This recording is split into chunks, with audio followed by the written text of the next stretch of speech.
Respected principal, heads of various departments, a very good morning to one and all present here. As you all know, today we are here to inaugurate the eCell. Entrepreneurship Cell aims to assimilate the spirit of entrepreneurship among students and ignite creative thinking so as to transform innovative ideas into socially and industrially relevant products.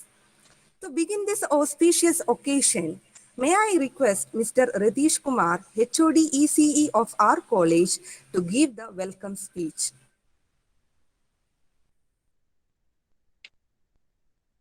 Good morning, one and all. Respected Principal Dr. Manju J, Chief Guest Mr. Rajesh, Founder and CEO Software Technologies Private Limited, and our HODs, faculty members, and dear students. So, on this special occasion, we are about to inaugurate ESL. So, I'm really happy to be part of this to deliver the welcome speech. So, first and foremost, let me welcome our respected principal, Dr. Manju J, who could not attend the function, but she is the real motivating force and acting as an excellent support uh, to initiate the activities of ESL and for the ESL inauguration. So, even in her absence, I welcome her. Now, I would like to extend my welcome to our chief guest, Mr. Rajesh, who is the founder and CEO of Software Technologies Private Limited. So many of you might be knowing he's an alumni from our 2010-14 batch, and actually he's the first person who created dreams of evolving into an entrepreneur. He started to chase his dreams when he was a student in his third year, and he's the first entrepreneur evolved from this college. And he has been continuously chasing his dreams for the last 8 years. He has turned out to be a successful entrepreneur and a successful businessman. And I think he's the best person. He's the most deserving person to be the chief guest of the inauguration of ESEL. So the most important aspect of this is that he turned out to be an entrepreneur at a situation from a situation it happened in 2011 2012, and hope you know the support system in those time was very less.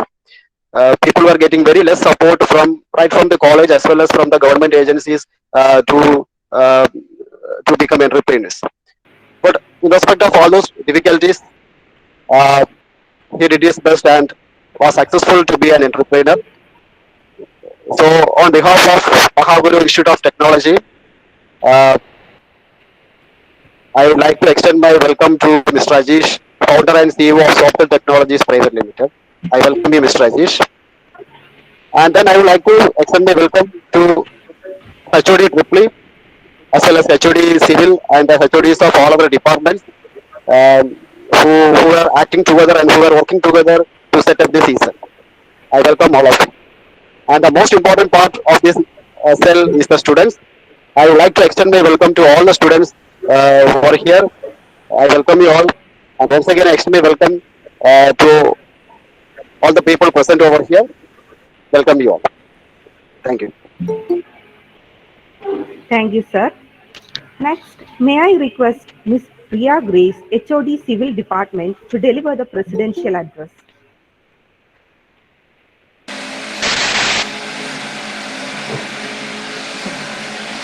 Respected Principal Dr. Manju J, our Chief Guest of the Day, Mr.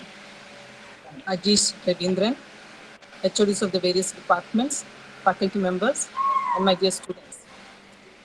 A very good morning to all of you.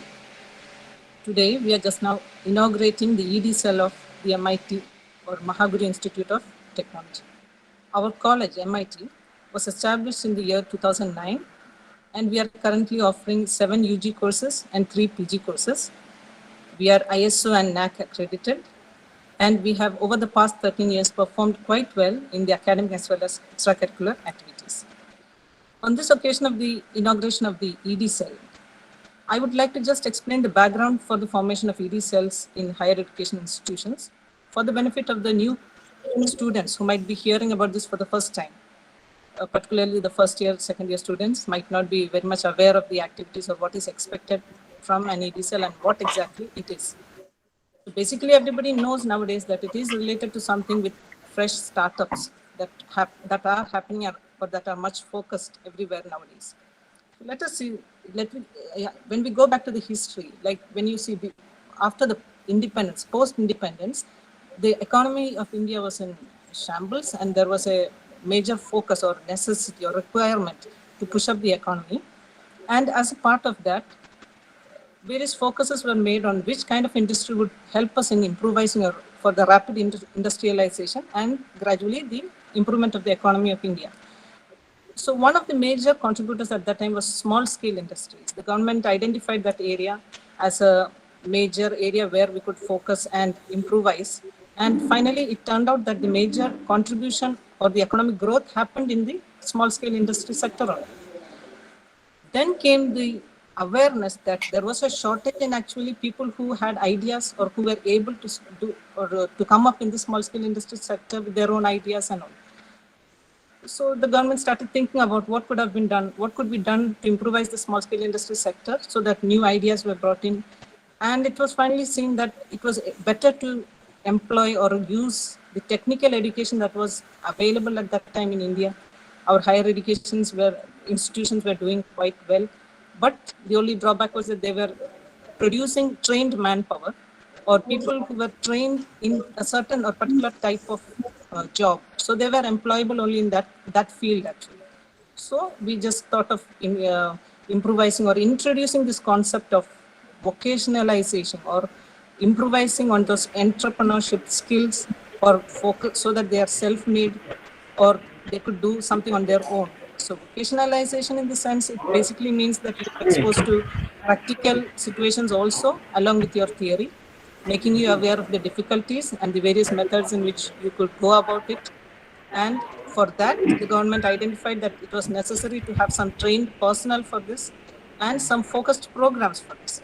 So in 1986, there was a new education policy that was introduced with the focus on introducing this vocationalization and to focus on introducing the idea of entrepreneurship and skill development in such a way that apart from turning out trained manpower, we could have some people who are students who were directly able to start up something on their own, and they could do various things on their own so that they could themselves generate jobs for other people also. And finally, our aim was to generate a growth in the economy.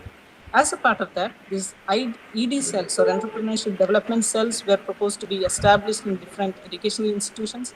And now we have taken one step forward as to establish our unit here. In this construct, I would like to mention that we already have an innovation and entrepreneurship development cell already established in 2016. And this comes under the Kerala State Startup Mission option, which gives us an actually funded projects and all. However, this ED cell objective comes under the AICT, and to satisfy that also, we will be coming up with this cell also. And as a part of that, I appreciate all the coordinators who are working behind this. And I would request all the students to take part in this, to check out whether you are made for this and see what all kinds of objectives are suitable for you. And finally, tomorrow when you pass out, whether you can do something on your own instead of waiting for somebody to employ you. In this occasion, I would just like to extend all the best wishes for you in your forward journey. Also, I would like to make a special mention about our chief guest of today, Mr. Ajish Ravindran. We are proud to say that he is one of our past students or alumni, and he has proved to be successful in his area also. And we have had the opportunity of inviting him here for our program today. And I wish him all the best in his future also. And once again, all the best, and thank you very much. Thank you, Miss. Next, may I request our honorable chief guest, Mr. Ajish Ravindran, the founder and CEO of Softel Technologies Private Limited, to deliver the inaugural address. Good morning, all. Good morning. Oh, good morning. Good morning. Okay. ആദ്യമായി വളരെ സന്തോഷമുണ്ട്. കാരണം പഠിച്ച കോളേജിൽ തന്നെ ഒരു chief guest ആയിട്ട് എത്താൻ പറ്റിയത്. ഒരുപക്ഷെ ഞാൻ വേറൊരു ജോബിലായിരുന്നെങ്കിൽ ഒരിക്കലും ഈ ഒരു പ്ലാറ്റ്ഫോമിൽ വന്ന് സംസാരിക്കാൻ പറ്റില്ലായിരിക്കാം. ഞാൻ എൻ്റെ ഒരു പാഷൻ പിന്തുടർന്നുകൊണ്ടായിരിക്കാം ഇന്ന് ഇവിടെ ഒരു ECCLന്റെ ഇനാഗുറേഷൻ ചീഫ് ഗസ്റ്റായി എത്താൻ പറ്റിയത്. വളരെ സന്തോഷം തോന്നുന്നുണ്ട്. കാരണം ഇത്രയും ആൾക്കാർ, ഇത്രയും സ്റ്റുഡൻസ് ഇതിനകത്തേക്ക് കയറിയിട്ടുണ്ട്. ഇപ്പൊ 84 പേരോളം ഇതിനകത്തേക്ക് വന്നിട്ടുണ്ട്. അത് മാത്രമല്ല, കോളേജ് ഇങ്ങനെ ഒരു ഇനിഷ്യേറ്റീവ് എടുത്തത്. കാരണം ഞാൻ പഠിക്കുന്ന സമയത്താണെങ്കിൽ പോലും ഇത്രയൊരു കോളേജിന്റെ ഭാഗത്തുനിന്ന് സപ്പോർട്ട് ഉണ്ടെങ്കിലും ഇത്രയും ഒരു സപ്പോർട്ട് കിട്ടിയിട്ടില്ല. മീൻസ് ഗവൺമെന്റ് റിലേറ്റഡ് ആണെങ്കിലും എല്ലാ ഫീൽഡിലും. അന്ന് സ്റ്റാർട്ടപ്പ് എന്ന് പറയുന്ന ഒരു തുടങ്ങി വരുന്ന ഒരു ടൈമാണ്. ആ ഒരു ടൈമിൽ ഞങ്ങളെപ്പോലെ ഉള്ളവർക്ക് ഒരു വലിയൊരു പ്ലാറ്റ്ഫോമോ വലിയൊരു എക്സ്പോഷറോ സപ്പോർട്ടോ കിട്ടാത്ത ഒരു സമയമായിരുന്നു. പക്ഷെ ഇന്ന് ഇതിനകത്തേക്ക് എന്റർപ്രണർ ആകാനായിട്ട് ആഗ്രഹിക്കുന്ന സ്റ്റുഡൻസിന് കോളേജിന്റെ ഭാഗത്തുനിന്ന് നല്ലൊരു സപ്പോർട്ട് കിട്ടുന്നുണ്ട്. അതിന് ഞാൻ ആദ്യമായി കോളേജിന്റെ മാനേജ്മെന്റും പ്രിൻസിപ്പളും എല്ലാ ഡിപ്പാർട്ട്മെന്റിന്റെ HODs, പിന്നെ ഈ ഒരു പ്രോഗ്രാമിന് ഇനിഷ്യേറ്റീവ് എടുത്തേക്കുന്ന രതീഷ് സാർ, എല്ലാവർക്കും എൻ്റെ ഒരു നന്ദി ആദ്യമേ പറഞ്ഞുകൊള്ളുന്നു. ഓക്കെ, ഈ ഒരു സ്പീച്ച് മീൻസ് എൻ്റെ ഒരു എന്റർപ്രണർ എന്നുള്ള രീതിയിൽ കഴിഞ്ഞ 8 വർഷത്തെ ഒരു ജേർണി ഞാൻ നിങ്ങളുടെ മുന്നിലേക്ക് പ്രസന്റ് ചെയ്യാം. ഇതൊരു സ്പീച്ച് എന്നതിലുപരി നമുക്കിതൊരു ഇന്ററാക്റ്റീവ് സെക്ഷനായിട്ട് കൊണ്ടുപോകുന്നതായിരിക്കും നല്ലത്. കാരണം ഞാൻ കുറച്ച് സമയം അല്ലെ ഒരു അരമണിക്കൂർ 3/4 മണിക്കൂർ കുറെ കാര്യങ്ങൾ പറഞ്ഞിട്ട് കാര്യമില്ലല്ലോ. ഇതിൽ പാർട്ടിസിപ്പേറ്റ് ചെയ്തേക്കുന്ന സ്റ്റുഡൻസിന് എന്തെങ്കിലും ഒരു ബെനിഫിറ്റ് കിട്ടുന്ന രീതിയിൽ ഞാനിപ്പോൾ ഒരു അരമണിക്കൂറോ 3/4 മണിക്കൂറോ ഈ ഒരു പ്ലാറ്റ്ഫോമിൽ നിങ്ങളുടെ കൂടെ സ്പെൻഡ് ചെയ്യുന്നുണ്ടെങ്കിൽ അതിൽ നിന്നും ഇതിനകത്ത് പാർട്ടിസിപ്പേറ്റ് ചെയ്തേക്കുന്ന സ്റ്റുഡൻസിൽ എന്റർപ്രണർ ആവാൻ ആഗ്രഹമുള്ളവർക്ക് അവരുടെ ജേർണിയിൽ എന്തെങ്കിലും ഒരു കുറച്ച് ഇൻപുട്ട് കൊടുക്കാൻ പറ്റുമോ എന്നുള്ളതാണ് ഞാൻ ഈ ഒരു സ്പീച്ചിൽ ഉദ്ദേശിക്കുന്നത്. ഓക്കെ, ഇതിന്റെ ഡീറ്റെയിൽഡ് ആയിട്ടുള്ള ഡിസ്കഷൻ നടത്താം. എനിക്ക് ആദ്യം അനുവദിച്ചേക്കുന്നത് ജസ്റ്റ് ഒരു ഇൻട്രോ ആണ്. അതിനുശേഷം ഡീറ്റെയിൽഡ് ആയിട്ട് നമുക്ക് പരിചയപ്പെടാം, സംസാരിക്കാം, കാര്യങ്ങൾ ഡിസ്കസ് ചെയ്യാം. Okay. Now, may I request Mr. Rahul Sir, HOD of EEE Department, to deliver the facilitation address.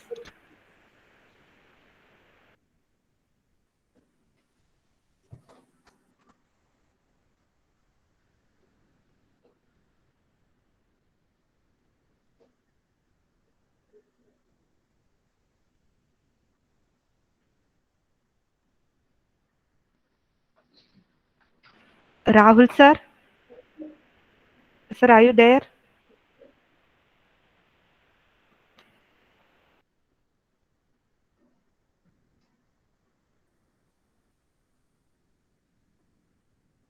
Video.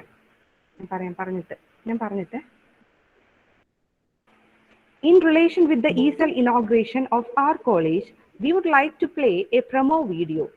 It was created by the first year mechanical students Akash Ajit and Akash PV.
Next, may I request our chief guest, Mr. Ajish Ravindran, to present the webinar on becoming an entrepreneur.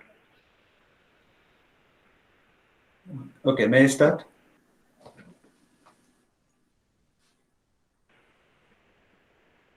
Hello, am I audible? Yes, sir. Yes, sir. You can start, sir. Okay. ഞാൻ ഈ ഒരു വെബിനാറിൽ എനിക്ക് തന്നേക്കുന്ന ഒരു time 45 minutes ആണ്. അപ്പൊ ഈ ഒരു time കൊണ്ട് ഞാൻ എൻ്റെ ഈ ഒരു 8 വർഷത്തെ ഒരു എന്റർപ്രണർ ജേർണിയെ കുറിച്ച് പറയാം. അതിനു മുന്നായിട്ട് ആരെങ്കിലും എന്നെ ഒന്ന് സപ്പോർട്ട് ചെയ്യണേ. ഞാൻ കുറച്ച് കാര്യങ്ങൾ ചോദിക്കാം. എല്ലാ ഡിപ്പാർട്ട്മെന്റിലുള്ള സ്റ്റുഡൻസും ഇതിലുണ്ടോ? ഹലോ. യെസ് സർ, ഓൾമോസ്റ്റ് എല്ലാ ഡിപ്പാർട്ട്മെന്റും ഉണ്ട്. ഓക്കെ. എന്റർപ്രണേഴ്സ് ആയിട്ട് വരാൻ ആഗ്രഹിക്കുന്നവരാണോ എല്ലാവരും?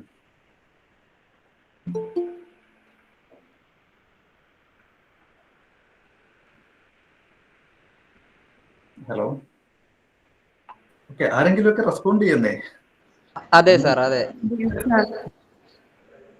എന്റർപ്രണറായിട്ട് വരാൻ ആഗ്രഹിക്കുന്നവരാണല്ലോ എല്ലാവരും ഇതിനകത്തേക്ക് വന്നേക്കുന്നത്. ഓക്കെ. പിന്നെ എന്തിനാണ് വീഡിയോ ഓൺ ചെയ്യാതിരിക്കുന്നത്?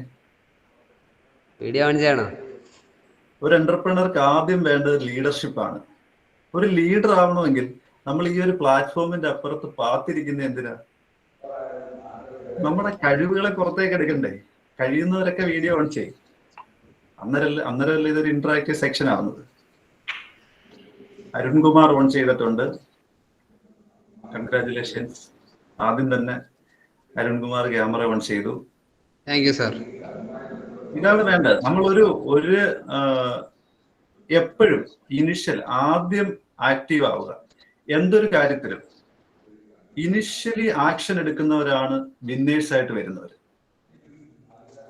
ഇപ്പം ഞാൻ പറയാം, ഇതിനകത്തേക്ക് നമ്മളിപ്പോ ഒരു 100ഓളം ആൾക്കാരുണ്ട്.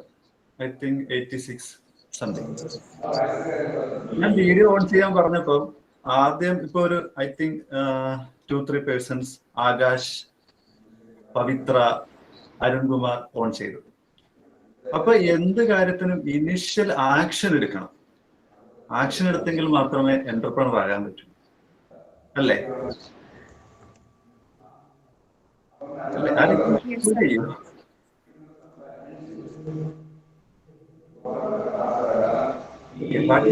ഓൺ ചെയ്യാത്ത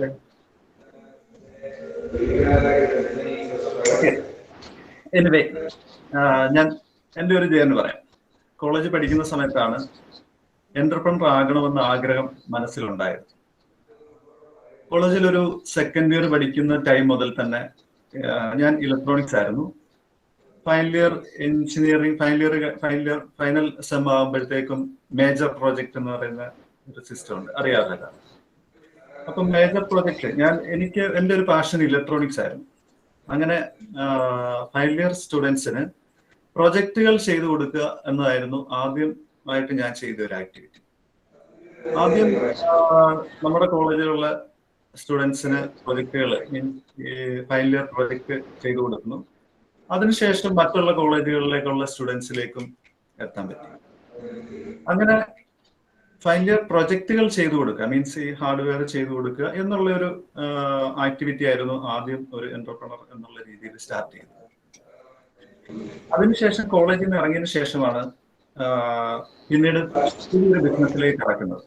അപ്പൊ കോളേജിൽ നിന്ന് നമ്മൾ പഠിച്ചിറങ്ങുന്ന സമയത്ത് അത്യാവശ്യം കുറച്ച് പൈസ കയ്യിലുണ്ടായിരുന്നു. കാരണം ഈ പറയുന്ന പ്രൊജക്ടുകളൊക്കെ ചെയ്തു കൊടുത്ത് അതിൽ നിന്ന് അത്യാവശ്യം കുറച്ച് വരുമാനമൊക്കെ കിട്ടി. അങ്ങനെയാണ് നമ്മളൊരു ഞാൻ പറഞ്ഞല്ലോ, ഇലക്ട്രോണിക്സ് എന്നതായിരുന്നു എൻ്റെ ഒരു പാഷൻ. ആ ഒരു പാഷനെ പിന്തുടർന്ന് ഞാൻ ആദ്യം സ്റ്റാർട്ട് ചെയ്തത് ഒരു ഇലക്ട്രോണിക്സ് കമ്പനി ആയിരുന്നു.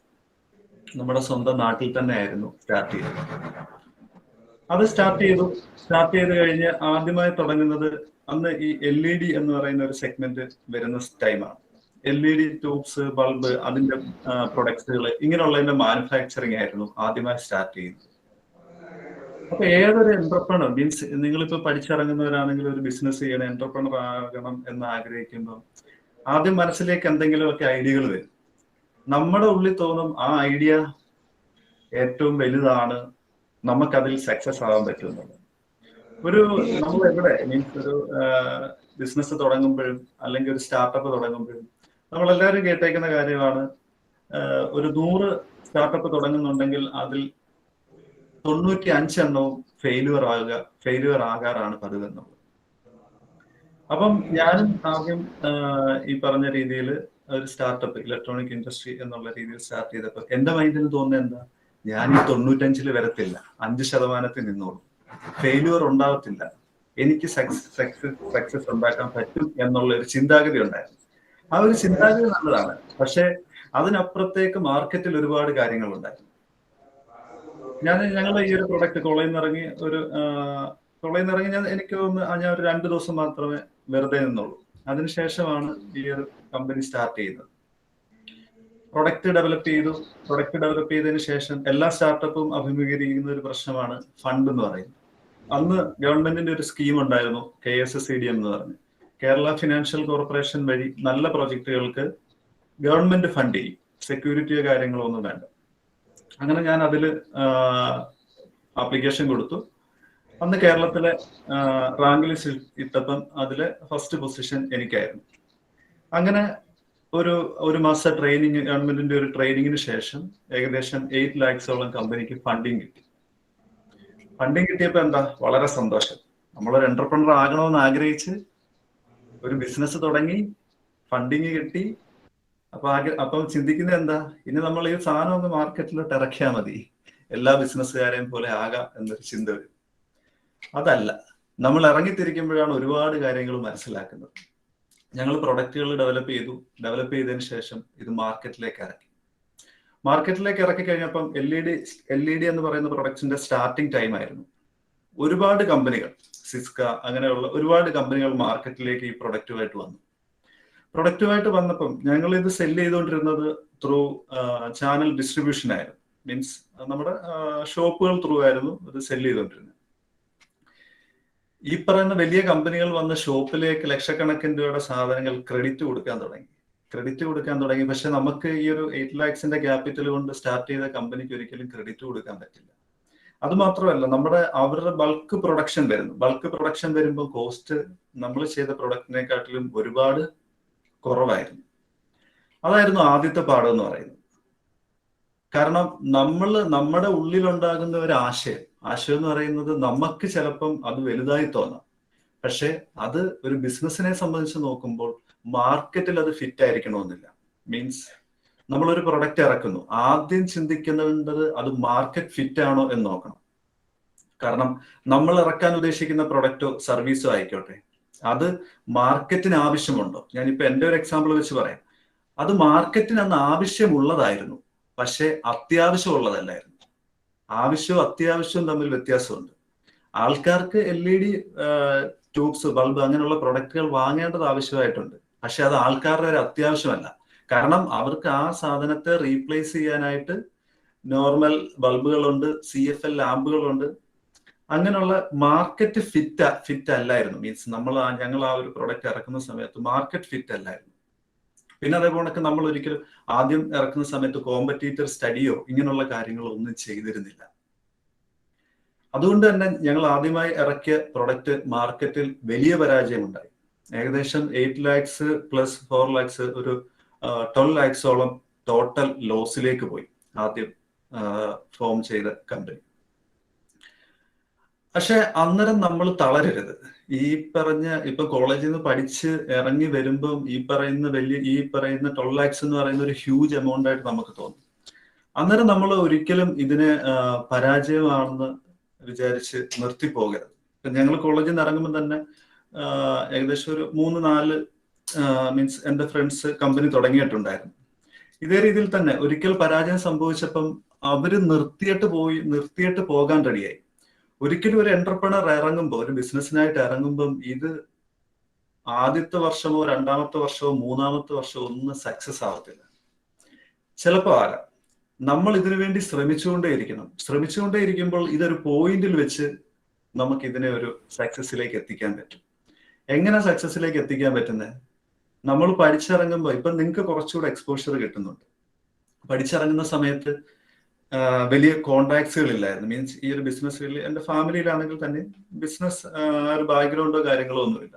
മീൻസ് നമ്മളായിട്ട് തന്നെ പുതിയ ആൾക്കാരെ, ബിസിനസ് ചെയ്യുന്നവരെ പരിചയപ്പെടുന്നു. ഈ ഒരു ഫീൽഡിൽ എക്സ്പീരിയൻസ് ഉള്ളവരെ ഫൈൻഡ് ഔട്ട് ചെയ്ത് അവരുമായിട്ട് പരിചയം ക്രിയേറ്റ് ചെയ്ത് അവരിൽ നിന്ന് പഠിക്കാനാണ് ശ്രമിച്ചത്.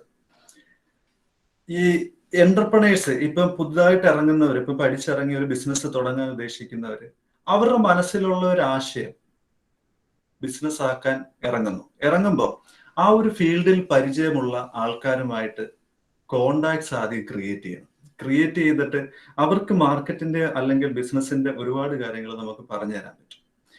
ഞാൻ പിന്നീട് അതിനുശേഷം ചെയ്തിരുന്നത് നമുക്ക് ഈ ഒരു ഫെയിലുവർ ആദ്യം സംഭവിച്ച സമയത്ത് ഞങ്ങൾ അന്ന് കോളേജിൽ പഠിക്കുന്ന സമയത്ത് ഇൻഡസ്ട്രിയൽ വിസിറ്റ് നടത്തിയിട്ടുണ്ടായിരുന്നു. എനിക്കൊന്ന് രതീഷ് സാറൊക്കെ ഉണ്ടായിരുന്നു തോന്നുന്നു, അല്ലേ? രതീഷ് സാർ ഉണ്ടായിരുന്നു. ഞങ്ങള് ബാംഗ്ലൂർ ഓസ്ട്രിച്ച് മൊബിലിറ്റി എന്ന് പറയുന്ന കമ്പനിയിലേക്ക് ഇൻഡസ്ട്രിയൽ വിസിറ്റ് നടത്തിയത്. അതിന്റെ ഓണർ ഒരു ഹരിസാർ. ഞാൻ അന്ന് അദ്ദേഹവുമായിട്ട് അവിടെ വെച്ച് സംസാരിക്കുകയും അദ്ദേഹത്തിന്റെ നമ്പർ മേടിക്കുകയൊക്കെ ചെയ്തിട്ടുണ്ടായിരുന്നു. പിന്നെ ഇടയ്ക്കിടയ്ക്ക് കോണ്ടാക്ട് ചെയ്യും. പിന്നെ പല പ്രാവശ്യം ഞങ്ങൾ നേരിട്ട് കണ്ടു.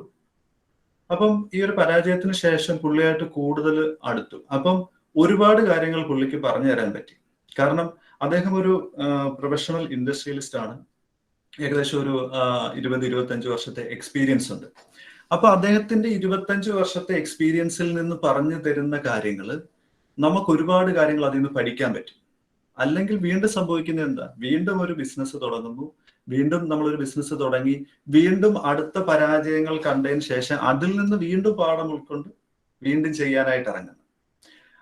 അതിനെക്കാട്ടിൽ എത്രയോ ബെറ്റർ ആണ് നമ്മൾ ഓൾറെഡി വിജയിച്ച് ഇരിക്കുന്ന ആൾക്കാർ, അല്ലെങ്കിൽ ബിസിനസ് ചെയ്ത് വർഷങ്ങളോളം എക്സ്പീരിയൻസ് ഉള്ളവർ എടുത്തുനിന്ന് സജഷൻസ് എടുക്കുക.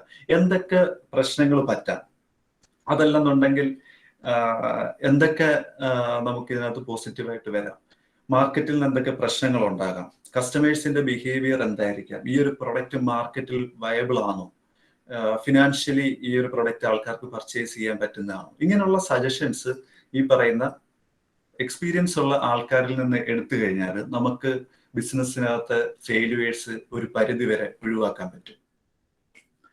ഇപ്പൊ ഒരു എന്റർപ്രണർ ആകാനായിട്ടിരിക്കുമല്ലേ ഇതിനകത്ത് മെജോറിറ്റി ആൾക്കാരും. എന്താണ് എന്റർപ്രണർ?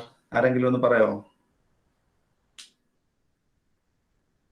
അരുൺ കുമാർ, പവിത്ര. സർ, ഒരു ഇന്നോവേഷനെ ഒരു ബിസിനസ് ആക്കാൻ പറ്റുന്നത്. ഓക്കെ, ഒരു ഇന്നോവേഷനെ ഒരു ബിസിനസ് ആക്കാൻ പറ്റുന്നത്. Okay, Arun, what about you?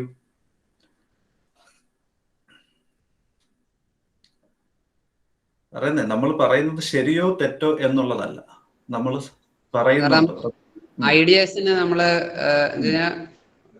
Basic ആയിട്ട് ഹ്യൂമൻസ് ആവശ്യങ്ങൾ അനുസരിച്ചാണ് നമ്മൾ ഓരോന്ന് ഇന്നോവേഷൻസ് ഉണ്ടാകുന്നത്. ലോക്കാലിറ്റിയിലെ ആൾക്കാർക്ക് എന്താണ് ആവശ്യങ്ങൾ നമ്മൾ മനസ്സിലാക്കിയിട്ടാണ് പുതിയ പുതിയ കാര്യങ്ങൾ ഇന്നോവേറ്റ് ചെയ്ത് കഴിഞ്ഞാൽ കൂടുതൽ സക്സസ് ആവുമെന്നാണ് എനിക്ക് അഭിപ്രായം. സജഷൻ. അതെ, ഈ എന്റർപ്രണർ എന്ന നിങ്ങൾ പറഞ്ഞ രണ്ട് കാര്യങ്ങളും കറക്റ്റാണ്. രണ്ടുപേരും പറഞ്ഞ ഏകദേശം ഒരേ കാര്യമാണ്. രണ്ടുപേരും പറഞ്ഞ കറക്റ്റാണ്. നമ്മൾ ഒരു മീൻസ് ഒരു സ്റ്റാർട്ടപ്പ് തുടങ്ങുമ്പോൾ ഒരു സമൂഹത്തിന്റെ അല്ലെങ്കിൽ കുറെ അധികം ആൾക്കാരുടെ ഒരു പെയിൻ ആയിരിക്കണം, പെയിനുള്ള ഒരു സൊല്യൂഷൻ ആയിരിക്കണം നമ്മൾ നമ്മുടെ ബിസിനസ്സിനകത്തൂടെ ക്രിയേറ്റ് ചെയ്യേണ്ടത്. എല്ലാവരും പറയാറുണ്ട് ഫോളോ യുവർ പാഷൻ. കേട്ടിട്ടുണ്ടോ?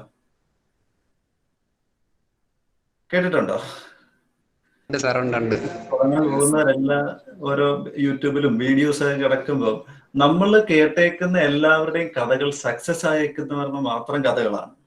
അവരെല്ലാം അവരുടെ പാഷനെ പിന്തുടർന്നത് കൊണ്ടാണ് സക്സസ് ആയി എന്നുള്ളതാണ് എല്ലാവരുടെയും ഒരു ധാരണ.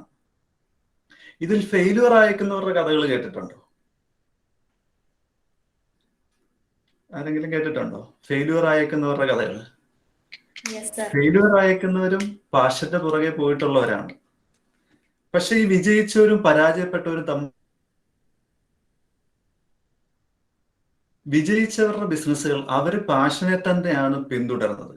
പക്ഷേ it's a money making model. Means ആ ബിസിനസ്സിന് റവന്യൂ ക്രിയേറ്റ് ചെയ്യാൻ പറ്റുന്ന ഒരു മോഡലായിരുന്നു. നമുക്കൊരു പാഷനുണ്ട്, പാഷനുണ്ടെന്ന് പറഞ്ഞൊരു ബിസിനസ്സിലേക്ക് ഇറങ്ങിത്തിരിക്കരുത്. ബിസിനസ്സിലേക്ക് ഇറങ്ങിത്തിരിക്കുമ്പോൾ ബിസിനസ്സിന്റെ ഏറ്റവും അടിസ്ഥാനപരമായ ഒരു കാര്യം ഇതിനകത്ത് ഫണ്ട് തന്നെയാണ്. മീൻസ് നമുക്ക് ഇതിനകത്തേക്ക് മീൻസ് ക്യാപിറ്റല്, അതേ കണക്ക് വർക്കിംഗ് ക്യാപിറ്റൽ, ഇങ്ങനെയുള്ള ഫണ്ട് തന്നെയാണ് ബിസിനസിന്റെ ഏറ്റവും ഒരു പ്രധാന ഘടകം എന്ന് പറയുന്നത്.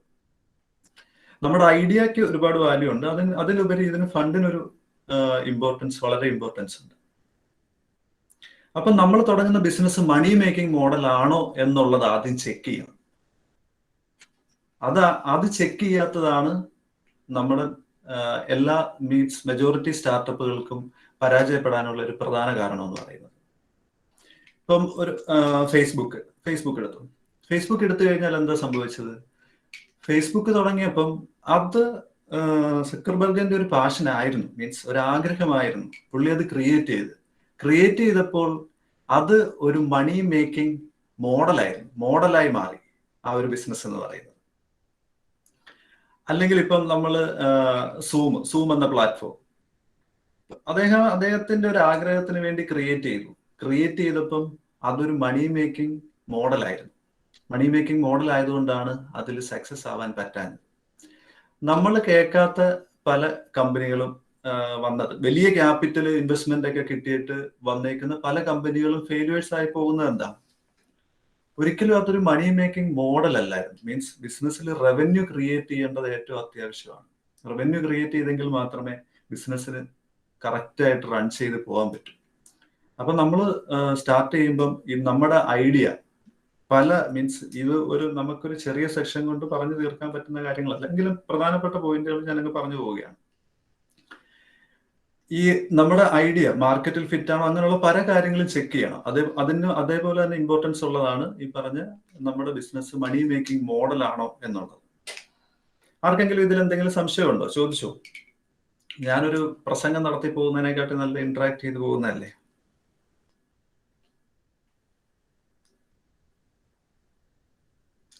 ചോദിച്ചോ. ആർക്കെങ്കിലും എന്തെങ്കിലും കാര്യങ്ങൾ അറിയാനുണ്ടെങ്കിൽ ചോദിച്ചോളൂ. ബാക്കിയുള്ളവരെല്ലാം ആരും അനങ്ങാതിരിക്കുന്ന എന്താ? എല്ലാരും എക്സാമിന്റെ ഒക്കെ ടെൻഷനിലും അതിന്റെ ഇതിലൊക്കെയാണോ? പറയുന്നേ, ആരെങ്കിലും സംസാരിക്കേ.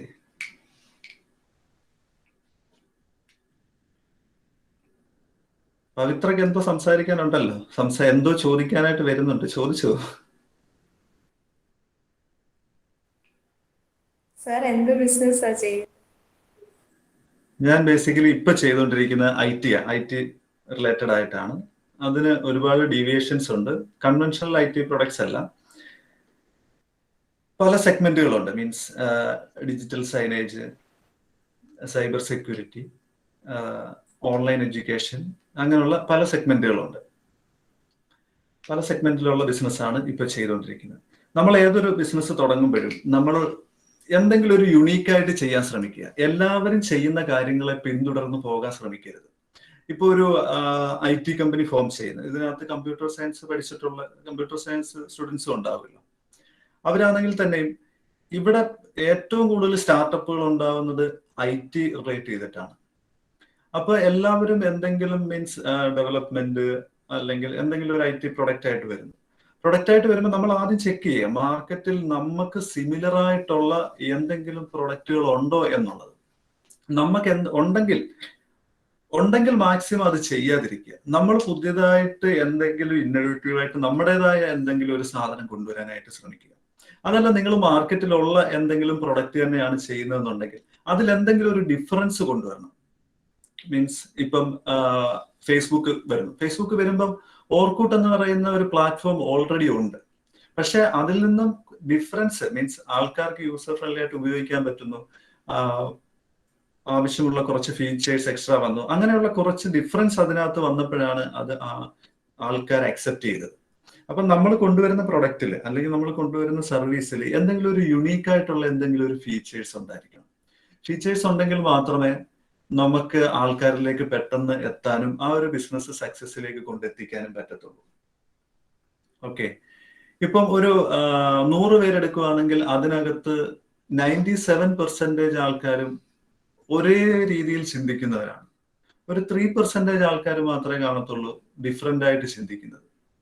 ഡിഫറെന്റ് ആയിട്ട് ചിന്തിക്കുകയും ഡിഫറെന്റ് ആയിട്ടുള്ള ആശയങ്ങൾ കൊണ്ടുവരുമ്പോഴാണ് ഒരു ബിസിനസ് ജനിക്കുന്നത്.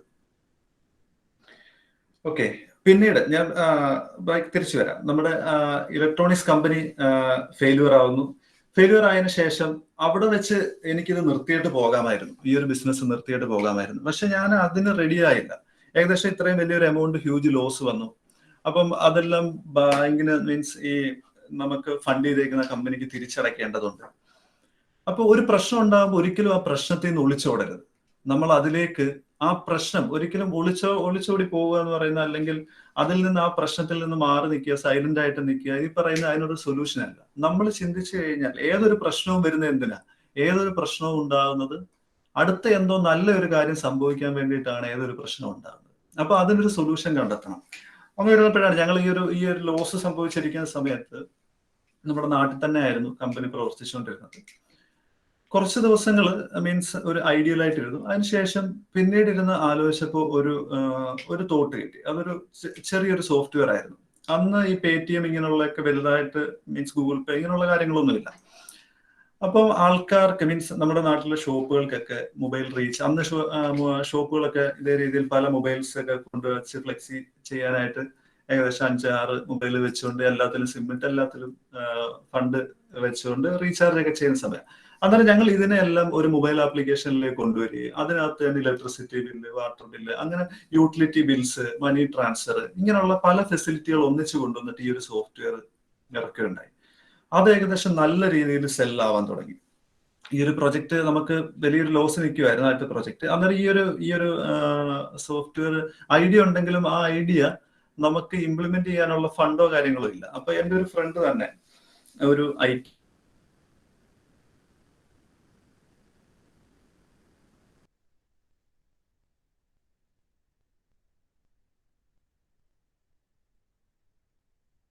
അപ്പൊ അവന്റെ കൊണ്ട് ഞാൻ ഈ പറഞ്ഞ ഒരു സോഫ്റ്റ്വെയർ ചെയ്യും, വീണ്ടും ആൾക്കാരിലേക്ക് എത്തിക്കും. എന്തൊരു സാധനം നമ്മുടെ കയ്യിൽ നമ്മൾ ക്രിയേറ്റ് ചെയ്ത് വെച്ചിട്ട് കാര്യമില്ല. ഇത് ആൾക്കാരിലേക്ക് കൊണ്ടുവന്ന് സെല്ല് ചെയ്തെങ്കിൽ മാത്രമേ നമ്മുടെ കയ്യിലേക്ക് പൈസ വരുള്ളൂ. അപ്പൊ ഇതെങ്ങനെ സെല്ല് ചെയ്യുന്നതിനുള്ള വഴികൾ നോക്കാൻ തുടങ്ങി. അന്ന് ഡിജിറ്റൽ മാർക്കറ്റിംഗ് അങ്ങനെയുള്ള കാര്യങ്ങളൊന്നും വലുതായിട്ടില്ല. ഇപ്പൊ എന്ത് സാധനവും നമുക്ക് സെല്ല് ചെയ്യാൻ എളുപ്പമാണ്, ഒരുപാട് പ്ലാറ്റ്ഫോമുകളുണ്ട്. അന്ന് ഇത് സെല്ല് ചെയ്യാൻ വലിയ പ്ലാറ്റ്ഫോമുകളില്ല. അങ്ങനെ ഞങ്ങള് ഡിപ്പെൻഡ് ചെയ്തത് ന്യൂസ് പേപ്പേഴ്സ് ആയിരുന്നു. അപ്പൊ ന്യൂസ് പേപ്പറിൽ ഒരു അഡ്വർടൈസ്മെന്റ് കൊടുക്കാന്ന് വിചാരിച്ചു. ഒരു ന്യൂസ് പേപ്പർ ഏജൻസി വിളിച്ചപ്പോൾ നല്ല റേറ്റാ ചോദിക്കുന്നത് ഓരോ അഡ്വർടൈസ്മെന്റിനും, ജസ്റ്റ് ഒരു ദിവസത്തേക്ക് പോകുന്നതിന്. അപ്പൊ എന്ത് ചെയ്ത് നേരെ കോട്ടയത്ത് മനോരമയുടെ ഓഫീസിലേക്ക് പോയി. അവിടെ ചെന്ന് മാർക്കറ്റിംഗ് ഡിപ്പാർട്ട്മെന്റിലെ ഹെഡുമായിട്ട് സംസാരിച്ച്, ഇതേ രീതിയിൽ ഞങ്ങളുടെ കയ്യിൽ ഒരു സോഫ്റ്റ്വെയർ ഉണ്ട്, ഞങ്ങൾക്ക് ഒരു 2 മാസം ക്രെഡിറ്റ് തരണം ഞങ്ങൾ കൊടുക്കുന്ന അഡ്വർടൈസ്മെന്റിന്. അപ്പൊ അവർ ആ പ്രൊഡക്റ്റ് നോക്കിയപ്പോൾ ഓക്കെ, മാർക്കറ്റിൽ സെല്ല് ചെയ്യാൻ ചാൻസ് ഉള്ള ഒരു പ്രൊഡക്റ്റ് ആണ്. ആദ്യം കൊല്ലം ഡിസ്ട്രിക്റ്റിൽ ഒരു അഡ്വർടൈസ്മെന്റ് 2 മാസത്തെ ക്രെഡിറ്റിൽ ഇട്ട് തന്നു. അങ്ങനെ ഞങ്ങൾ അത് ചെയ്തു. നല്ല സെയിൽ അതിനകത്തൊന്ന് ക്രിയേറ്റ് ചെയ്യാൻ പറ്റി. വീണ്ടും അടുത്ത ഓരോരോ ഡിസ്ട്രിക്റ്റുകളായിട്ട് ഞങ്ങളിത് അഡ്വർടൈസ്മെന്റുകൾ കവർ ചെയ്യാൻ തുടങ്ങി. അങ്ങനെ കേരളത്തിലെ എല്ലാ ജില്ലകളിലും ഏകദേശം 2000-ഓളം ഔട്ട്ലെറ്റുകൾ സെല്ല് ചെയ്യാൻ പറ്റി. 2000-ഓളം ഷോപ്പുകൾക്ക് നമുക്ക് ഈ ഒരു സോഫ്റ്റ്വെയർ കൊടുക്കാൻ പറ്റി. അപ്പൊ ഏകദേശം 7000 രൂപയോളമായിരുന്നു നമുക്ക് ആ ഒരു സോഫ്റ്റ്വെയറിന് ഞങ്ങൾ അന്ന് മേടിച്ചുകൊണ്ടിരുന്നത്. അങ്ങനെ അതിൽ കൂടെ നമുക്ക് ഉണ്ടായിരുന്ന ലോസ് കവർ ചെയ്യാൻ പറ്റി. അപ്പൊ ഒരിക്കലും ഒരു ഫെയില്യൂർ ഉണ്ടാകുമ്പോൾ നമ്മൾ ഒരു സ്റ്റാർട്ടപ്പ് തുടങ്ങാൻ പോകുന്ന ഒരാൾ ഒരു ഫെയില്യൂർ ഉണ്ടായെന്ന് വിചാരിച്ച് ഒരിക്കലും അവിടെ വെച്ച് നിർത്തിയിട്ട് പോകല്ല. ആ ഫെയില്യൂർ ഉണ്ടാകുമ്പോൾ അതിന്റെ അപ്പുറത്ത് എന്തോ ഒരു മീൻസ് അടുത്ത എന്തോ ഒരു വിജയം കിടപ്പുണ്ട്, അല്ലെങ്കിൽ നമ്മൾ അടുത്ത് ചിന്തിക്കേണ്ട എന്തോ ഒരു സാധനം കിടപ്പുണ്ട്. അതുകൊണ്ടാണ് നമുക്ക് ഈ ഒരു ഫെയില്യൂർ അന്നേരം സംഭവിക്കുന്നത്. അപ്പൊ അങ്ങനെയായിരുന്നു പിന്നെ ഞങ്ങൾ ആ ഒരു സോഫ്റ്റ്വെയർ മേഖലയിലേക്കാണ് പിന്നീട് തിരിഞ്ഞത്. അപ്പൊ എൻ്റെ ഒരു പാഷൻ എന്തായിരുന്നു? എൻ്റെ ഒരു പാഷൻ ഇലക്ട്രോണിക്സ് ആയിരുന്നു. ഇലക്ട്രോണിക്സ് ഇതിനകത്ത് തന്നെ ലൈറ്റിംഗ് അങ്ങനെയൊക്കെ ഉള്ളതായിരുന്നു എൻ്റെ ഒരു പാഷൻ. പക്ഷെ എന്താണ് അതിനകത്ത് പറ്റിയത്? ആ പാഷൻ എന്ന് പറയുന്നത് അതൊരു മണി മേക്കിംഗ് മോഡൽ അല്ലായിരുന്നു. നമ്മുടെ പാഷനെ പിന്തുടരണം. എല്ലാവരും പറയാറുണ്ട് പാഷനെ പിന്തുടരണം എന്നുള്ളതൊക്കെ. പക്ഷെ പാഷനെ പിന്തുടരുമ്പോഴും അത് ബിസിനസ്സിൽ ഒരു മണി മേക്കിംഗ് മോഡൽ ആണെങ്കിൽ മാത്രമായിരിക്കണം നമ്മൾ ആ പാഷനെ പിന്തുടരേണ്ടത്. അല്ലെങ്കിൽ പരാജയം സംഭവിക്കാനുള്ള സാധ്യത വളരെ കൂടുതലാണ്. പിന്നീട് പക്ഷെ അപ്പോഴും ഒരു പാഷൻ ഉള്ളിൽ കിടപ്പുണ്ട്. ഇലക്ട്രോണിക്സ് എന്നുള്ള സാധനത്തിന്റെ ഒരു പാഷൻ ഉള്ളിൽ കിടപ്പുണ്ട്. പിന്നീട് ഞങ്ങൾ ഈ സോഫ്റ്റ്വെയർ ചെയ്തു. പിന്നീട് ഒരു പ്രൈവറ്റ് ലിമിറ്റഡ് കമ്പനിയാക്കി ഇതിനെ ഫോം ചെയ്തിട്ടാണ് ടെക്നോപാർക്കിലേക്ക് മൂവ് ചെയ്തത്. മൂവ് ചെയ്ത് കഴിയുമ്പം ടെക്നോപാർക്കിലേക്ക് ഓഫീസ് എടുക്കുമ്പോൾ പ്യുവർലി ഒരു IT ഫേം ആയിരിക്കണം എന്നുള്ള കുറച്ച് കണ്ടീഷൻസ് ഒക്കെ ഉണ്ട്. അപ്പൊ അതിനെയൊക്കെ ഓവർകം ചെയ്തുകൊണ്ട് തന്നെ നമ്മൾ ഇവിടെ ഒരു ഓഫീസായിട്ട് ഇനാഗ്രേറ്റ് ചെയ്തു. എന്തും വരട്ടെ, അപ്പം ഈ ടെക്നോപാർക്ക് എന്ന് പറയുമ്പോൾ ഇവിടെ ചെന്ന് എന്ത് ചെയ്യും എന്നുള്ള അറിയത്തില്ല. നമ്മൾ ഓക്കെ അങ്ങ് എടുക്കുക, ടെക്നോപാർക്കിൽ ഒരു ഓഫീസ് അങ്ങ് എടുക്കുക എന്നുള്ള ധൈര്യത്തെ അങ്ങ് ഇറങ്ങി തിരിച്ച് ഓഫീസ് ഇനാഗുറേറ്റ് ചെയ്ത് കഴിഞ്ഞു. ഇനാഗുറേറ്റ് ചെയ്ത് കഴിയുമ്പോൾ നമ്മൾ കേട്ടിട്ടില്ലേ, നമ്മുടെ മനസ്സിലൊരു ആഗ്രഹം ഉണ്ടെന്നുണ്ടെങ്കിൽ ഈ യൂണിവേഴ്സ് മൊത്തവും നമ്മുടെ കൂടെ നിൽക്കും. നമുക്ക് അതിന് വേണ്ട റിസോഴ്സുകൾ വന്നു ചേരും. അതിന് എന്തെല്ലാം കാര്യങ്ങൾ വേണം. എന്താണ് പൗലോ കോവലോ പറഞ്ഞ കുഞ്ചാക്കോവന്റെ സിനിമ പറഞ്ഞിട്ടില്ലേ? അതെ. ജീവിതത്തിൽ ഇത് നമ്മൾ കേട്ടിട്ടുണ്ടെങ്കിലും പുസ്തകങ്ങളിൽ വായിച്ചിട്ടുണ്ടെങ്കിലും അന്നേരം നമുക്ക് അതിനകത്തൊരു വിശ്വാസം വരത്തില്ല. പക്ഷെ ജീവിതത്തിൽ അനുഭവിക്കുമ്പോഴാണ് നമുക്ക് അത് കറക്റ്റ് ആണെന്നുള്ളത് മനസ്സിലാകുന്നത്. അതെ അതെ. നമ്മൾ ഒരുപാട് ആഗ്രഹിച്ചാൽ മാത്രം പോരാ, അതിനുവേണ്ടി പ്രയത്നിക്കണം. നല്ല രീതിയിൽ പ്രയത്നിച്ചുകൊണ്ടിരിക്കുമ്പോൾ പണ്ട് ഒരു പറച്ചിലുണ്ടായിരുന്നു, 50% നമ്മൾ ചെയ്തു കഴിഞ്ഞാൽ 50% ദൈവം തരുമെന്ന്. ഇപ്പം ദൈവത്തിന് ഒരുപാട് പണിയുണ്ട്. നമ്മളൊരു 80% ചെയ്തെങ്കിലേ ഒരു 20% ദൈവം കൊണ്ട് തരത്തുള്ളൂ. നമ്മുടെ ആഗ്രഹത്തിനനുസരിച്ച് നമ്മളൊരു 80% നമ്മൾ വർക്ക് ചെയ്യാൻ റെഡി ആയി കഴിഞ്ഞാൽ നമ്മുടെ കയ്യിലില്ലാത്ത 20% ദൈവം നമ്മുടെ മുന്നിൽ കൊണ്ടുതരും. ഓക്കെ, അങ്ങനെ ഞങ്ങൾ ടെക്നോ പാർക്കിൽ സ്റ്റാർട്ട് ചെയ്യുന്നു. ഞങ്ങൾ 2-3 പേര് കമ്പനിക്കകത്ത് ഉള്ളായിരുന്നു. സ്റ്റാർട്ട് ചെയ്തതിന് ശേഷം ഈ പറയുന്ന എല്ലാ കാര്യങ്ങളും, അന്നേരം ഒരു ഫ്രണ്ട് വിളിക്കുന്നു, അവൻ ബാംഗ്ലൂരാണ്, അവിടെ ഒരു IT ഫേമിൽ വർക്ക് ചെയ്തുകൊണ്ടിരിക്കുകയാണ്, ഡെവലപ്മെന്റ് ഹെഡാണ്, നാട്ടിലേക്ക് സെറ്റിൽ ആവാൻ താല്പര്യമുണ്ട്, ഞാൻ വന്ന് ജോയിൻ ചെയ്യട്ടെ എന്ന് ചോദിച്ചു. അങ്ങനെ വരുന്നു. പിന്നീടാണ് ഞങ്ങൾ IT ഡെവലപ്മെന്റ് തുടങ്ങുന്നത്. IT ഡെവലപ്മെന്റ് തുടങ്ങുമ്പോൾ നമ്മൾ നാട്ടിൽ ചെയ്തുകൊണ്ടിരുന്ന ബിസിനസിന്റെ കൂട്ടല്ല, ടെക്നോ പാർക്കിലേക്ക് മൂവ് ചെയ്തപ്പം എക്സ്പെൻസ് വളരെ അധികമാണ്. കാരണം ഈ പറയുന്ന റെന്റ് ആണെങ്കിലും സാലറി, ഇങ്ങനെയുള്ള എക്സ്പെൻസ് വളരെ കൂടുതലാണ്. അപ്പൊ നമുക്ക് വീണ്ടും ഇതിനകത്ത് ഫണ്ടിന്റെ ഷോർട്ടേജ് വരും. നമുക്ക് ഇതിനകത്തേക്ക് ഒരു ഫണ്ടർ ഇല്ലാതെ മുന്നോട്ട് പോകാൻ പറ്റത്തില്ല. അങ്ങനെ ഇരിക്കുമ്പോൾ ഞങ്ങൾ വീണ്ടും അതിനുവേണ്ടി പരിശ്രമിച്ചു. ആദ്യമായിട്ട് കമ്പനിക്ക് രണ്ടാമത്തെ ഫണ്ടിങ് കിട്ടുന്നു. മീൻസ് ഗവൺമെന്റ് ഇൻസ്റ്റിറ്റ്യൂഷനിൽ നിന്നൊന്നും അല്ലാതെ പ്രൈവറ്റ് ഫണ്ടിങ് കിട്ടുന്നു. അത് 50 lakhs ആണ് ആദ്യമായി ഫണ്ടിങ് കിട്ടിയത്. ആദ്യമായി കമ്പനിക്ക് ഫണ്ടിങ് കിട്ടുന്നത് 50 lakhs ആയിരുന്നു. ഇതിനകത്ത് അന്നേരം നമുക്ക് വരുന്ന ഒരു മിസ്റ്റേക്ക് ആണ്. ഇതിനകത്ത് നമ്മൾ ഒരു ബിസിനസ് തുടങ്ങി ഒരു 2-3 years ആവുന്നു. 2-3 years ആവുമ്പോൾ അത്യാവശ്യം കാര്യങ്ങൾ വലിയ കുഴപ്പമില്ല പോകുന്നു. നമുക്ക് ആവശ്യത്തിന് ഫണ്ട് വരുന്നു. ഫണ്ട് വന്നു കഴിയുമ്പം നമ്മൾ പൊതുവെ ഉണ്ടാകാറുള്ള ഒരു ചിന്തയുണ്ട്, ഓക്കെ നമ്മൾ സക്സസ് ആയി. കാരണം നമ്മൾ നോക്കുന്ന എന്താ, ഇപ്പൊ കോളേജിൽ പഠിച്ചിറങ്ങുമ്പോൾ നമ്മുടെ ഒരു ഫ്രണ്ട് സർക്കിളിലുള്ള ആൾക്കാർ, അപ്പൊ അവരെവിടെ നിൽക്കുന്നു, നമ്മൾ എവിടെ നിൽക്കുന്നു എന്നുള്ളത് വെച്ച് നമ്മൾ കമ്പയർ ചെയ്ത് നോക്കുമ്പോൾ നമ്മൾ അവരിൽ നിന്നൊക്കെ കുറച്ചുകൂടെ മുകളിലേക്ക് നിൽക്കുകയാണ് എന്ന ചിന്താഗതി എപ്പോ വരുന്നോ അന്നേരം ബിസിനസ് താഴേക്ക് പോകും. ഫണ്ട് കിട്ടിയെന്ന് വിചാരിച്ച് ഇവിടെ ഒരു ബിസിനസ്സും വിജയിക്കത്തില്ല. എന്റർപ്രണർക്ക് എപ്പോഴും അവന്റെ ചിന്താഗതി മാത്രമാണ് അവനെ വളർത്തിക്കൊണ്ടിരിക്കുന്നത്. ആരെങ്കിലും ഒരു ടൈം കഴിയുമ്പോഴത്തേക്ക് പറയണേ, എനിക്ക് അനുവദിച്ചേക്കുന്ന ടൈം കഴിയുമ്പോഴത്തേക്ക് പറയണം. ഓക്കെ. ഫണ്ട് കിട്ടിയെന്ന് വിചാരിച്ച് ഒരിക്കലും ഒരു കമ്പനിയും വിജയത്തിലേക്ക് എത്തത്തില്ല. നമ്മൾ എപ്പോഴും ഒരു എന്റർപ്രണർക്ക് അവന്റെ മനസ്സിലുണ്ടാകുന്ന ചിന്താഗതികളാണ്, തോട്ട്സ് ആണ് ആ കമ്പനിയെ എത്രത്തോളം വളർത്തണമെന്നുള്ളത് തീരുമാനിക്കപ്പെടുന്നത്. ഇപ്പം നിങ്ങൾ കോളേജിൽ നിന്ന് ഇറങ്ങുമ്പോൾ പലരും ചെയ്യുന്ന ഒരു കാര്യമാണ് ഒരു ടീം, മീൻസ് കോളേജിൽ നിന്ന് ഒരു ടീം ഫോം ചെയ്തിട്ട് ആ ടീം ഒരു കമ്പനിയാക്കി വരുന്നത്. അതിനകത്തേക്ക് കോളേജിൽ നിന്നുള്ള ഒരു പാർട്ട്നേഴ്സ്, കുറച്ച് ഫ്രണ്ട്സ് ചേർന്നൊരു പാർട്ട്നേഴ്സ് ആവുന്നു. അത് കുഴപ്പമില്ല. പക്ഷെ ആ ടീമിലേക്ക് നിങ്ങൾ ചേരുമ്പം ഒരേ ചിന്താഗതി ഉള്ളവരായിരിക്കണം. ഇത് എല്ലാ സ്റ്റാർട്ടപ്പ് കമ്പനികളിലും വരുന്ന ഒരു പ്രശ്നം. കോളേജിൽ നിന്ന് ഇറങ്ങുന്ന ഫ്രണ്ട്സ് കുറച്ച് പേര് കൂടി ഒരു കമ്പനി സ്റ്റാർട്ട് ചെയ്യുമ്പോൾ അത്രയും നാള് ഫ്രണ്ട്സ് ആയിട്ടായിരിക്കുന്നത്. തമ്മിൽ അങ്ങോട്ടും ഇങ്ങോട്ടും വേറെ പ്രശ്നങ്ങളോ ഒന്നുമില്ല. കമ്പനി തുടങ്ങി ഒന്നെങ്കിൽ റവന്യൂ ക്രിയേറ്റ് ആവും, അല്ലെന്നുണ്ടെങ്കിൽ ലോസിലാകുമ്പം എല്ലാവരും തമ്മിൽ അങ്ങോട്ടും ഇങ്ങോട്ടും വഴക്കാവും, തമ്മിൽ അടിയാവും. അങ്ങനെയാണ് പല സ്റ്റാർട്ടപ്പ് കമ്പനികളും തെറ്റിപ്പിരിഞ്ഞു പോകുന്നത്. അപ്പൊ എന്താ ചെയ്യേണ്ടത്? നിങ്ങളിപ്പോ ഒരു 5 പേര് കൂടി ഒരു കമ്പനി ചെയ്യുകയാണെങ്കിൽ ആദ്യമേ ഡിഫൈൻ ചെയ്യണം, ഓരോരുത്തർക്കും ഇന്ന റെസ്പോൺസിബിലിറ്റി ഉണ്ട്, അവരവർക്ക് ചെയ്യാൻ പറ്റുന്ന സാധനം എന്താണ്, അതിനനുസരിച്ച് ഓരോരുത്തർക്കും ഓരോ റെസ്പോൺസിബിലിറ്റി കൊടുക്കുക. ഒരാള് പ്രൊഡക്റ്റ് ഡെവലപ്മെന്റിലാണ് ഫോക്കസ് ചെയ്യുന്നതെങ്കിൽ ഒരാൾ മാർക്കറ്റിംഗ്, ഇന്ന കാര്യമായിരിക്കണം ചെയ്യേണ്ടത്. നമ്മൾ കറക്റ്റ് ആയിട്ട് ഡിഫൈൻ ചെയ്ത് വെക്കുക. ഓരോരുത്തരും എന്തൊക്കെ കാര്യങ്ങളാണ് കൃത്യമായി ചെയ്യേണ്ടത് എന്നുള്ളത് ഡിഫൈൻ ചെയ്ത് കറക്റ്റ് ആയിട്ട് പോയി കഴിഞ്ഞാൽ ഈ ഒരു പ്രശ്നം ഉണ്ടാകാതെ ഒരു പരിധി വരെ നോക്കാൻ പറ്റും. ഓക്കെ. പിന്നീട് ഞങ്ങളിവിടെ ടെക്നോ പാർക്കിൽ ഇത് IT റിലേറ്റഡ് ആയിട്ടുള്ള കാര്യങ്ങൾ ചെയ്തു. ബേസിക്കലി എപ്പോഴും ഒരു എന്റർപ്രണർ ചെയ്യേണ്ടത് നമുക്കറിയാവുന്ന സാധനത്തിലേക്ക് മാത്രം ഫോക്കസ് ചെയ്യുക. മീൻസ് IT ഡെവലപ്മെന്റ് എന്ന് പറയുന്നത് എനിക്ക് വലുതായിട്ട് അറിയില്ലായിരുന്നു. മീൻസ് ഞാൻ കമ്പ്യൂട്ടർ സയൻസ് അല്ലായിരുന്നു, ഇലക്ട്രോണിക്സ് ആയിരുന്നു. ഈ പറയുന്ന പ്രോഗ്രാമിംഗ് ലാംഗ്വേജ് ഇങ്ങനെയുള്ള കാര്യങ്ങൾ അറിയുന്നില്ല. അതുകൊണ്ട് തന്നെ ഈ പറഞ്ഞ ഈ ടീമിനെ കറക്റ്റായിട്ട്, ഈ വർക്ക് കറക്റ്റായിട്ട് നമുക്ക് മോണിറ്റർ ചെയ്ത് കൊണ്ടുപോകാൻ പറ്റാത്ത പല സമയങ്ങളും ഉണ്ടാകാറുണ്ട്. അപ്പൊ നമുക്ക് ചെയ്യാൻ പറ്റുന്ന കാര്യങ്ങൾ മാത്രം ഫോക്കസ് ചെയ്യുക. നമുക്ക് എന്താണോ ചെയ്യാൻ കോൺഫിഡന്റ് ഉള്ളത് അതിൽ എന്തെങ്കിലും വെറൈറ്റി ബിസിനസ് കണ്ടെത്തുക. ഇപ്പൊ എനിക്കുണ്ടായിരുന്ന കഴിവെന്ന് വെച്ച് കഴിഞ്ഞാൽ മാർക്കറ്റ് ചെയ്യുക എന്നുള്ളതാണ്. അപ്പൊ ഞാൻ എന്ത് ചെയ്തു, IT തന്നെ മാർക്കറ്റിംഗ് ഡിപ്പാർട്ട്മെന്റിലേക്ക് ഫോക്കസ് ചെയ്തു. നമ്മൾ IT വർക്കുകൾ എടുക്കുക, വർക്ക് എടുത്തതിന് ശേഷം ഔട്ട്സോഴ്സ് ചെയ്യുക. ബാക്കിയുള്ള കമ്പനികളിലേക്ക് ഈ പറയുന്ന IT വർക്ക് ഔട്ട്സോഴ്സ് ചെയ്യുക, അവർ ചെയ്തു കൊടുക്കും.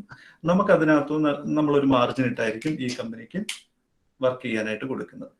അങ്ങനെ ഞങ്ങൾ ആ രീതിയിൽ പിന്നീട് മാർക്കറ്റ് ഔട്ട്സോഴ്സിങ് ആയിരുന്നു കൂടുതൽ ഫോക്കസ് ചെയ്തുകൊണ്ടിരുന്നത്. ഔട്ട്സോഴ്സിങ് ഫോക്കസ് ചെയ്തു, അത് അത്യാവശ്യം നല്ല രീതിയിൽ നടന്നുകൊണ്ടിരുന്നു.